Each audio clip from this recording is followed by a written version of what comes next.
বাঘটিকে দেখে ভোলানাথের স্ত্রী ভয়ে চিৎকার করতে থাকে। বাঘ বাঘ। তার এই আওয়াজ শুনে প্রতিবেশীরা তাদের ঘর থেকে বেরিয়ে আসে। তখন ভোলানাথ শুয়েছিল, সেও বাঘ বাঘ আওয়াজ শুনে বাইরে বেরিয়ে আসে। বাঘ দেখে সবাই অবাক হয়ে যায়।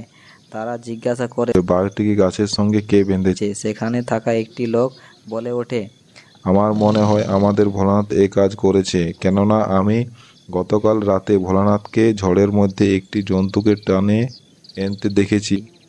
তখন সবাই ভোলানাথের দিকে তাকায় এবং সে ভয়ে কিছু বলতে পারছিল না।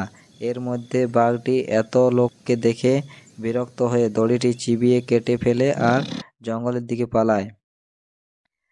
এবার ভোলানাথের সাহস কিছুটা বেড়ে যায়। সে সবার সামনে গর্বের সঙ্গে বলে ওঠে, আমি গতকাল রাতে বাঘটির কান ধরে টেনে এনেছিলাম। সেখানে থাকা সবাই তার সাহসের কথা শুনে অবাক হয়ে যায়। ভোলানাথের সাহসের কথা খুব তাড়াতাড়ি রাজার কাছে গিয়ে পৌঁছায়। রাজা তার সৈন্যদের ভোলানাথকে ডেকে আনতে বলে।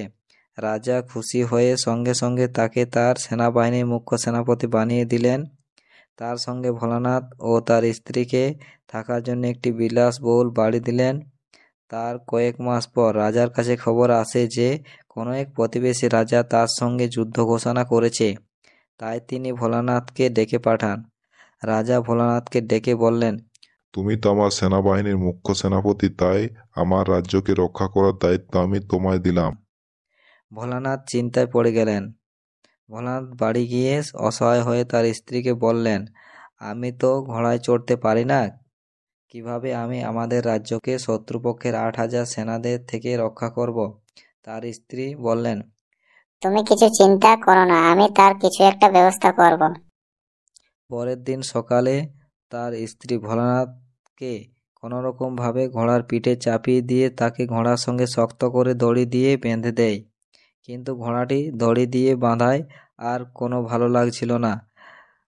তাই ঘোড়াটি হঠাৎ করে লাফিয়ে ছুটতে শুরু করে। ভোলানাথ যখন বুঝতে পারে যে তার ঘোড়াটি সোজা শত্রুপক্ষের দিকে যাচ্ছে, তখন সে ভয়ে চিৎকার করতে থাকে, কিন্তু ঘোড়া কিছুতেই আর দাঁড়ায় না।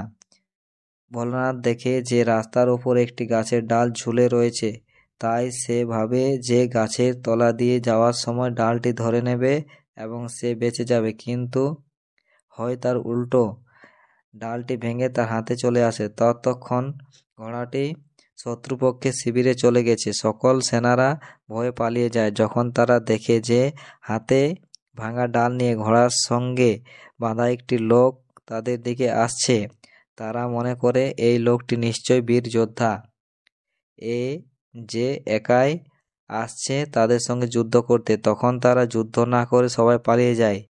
এইভাবে ভোলানাথ যুদ্ধ না করে যুদ্ধে জয়লাভ করে এবং সে তার রাজ্যকে রক্ষা করে। রাজা এর জন্য তাকে রাজসভায় ডেকে পুরস্কৃত করেন এবং এরপর ভোলানাথ কুমোর থেকে বড়লোকে পরিণত হয়। এই সব কিছু শুরু হয়েছিল জলের টিপ টিপ শব্দ থেকে।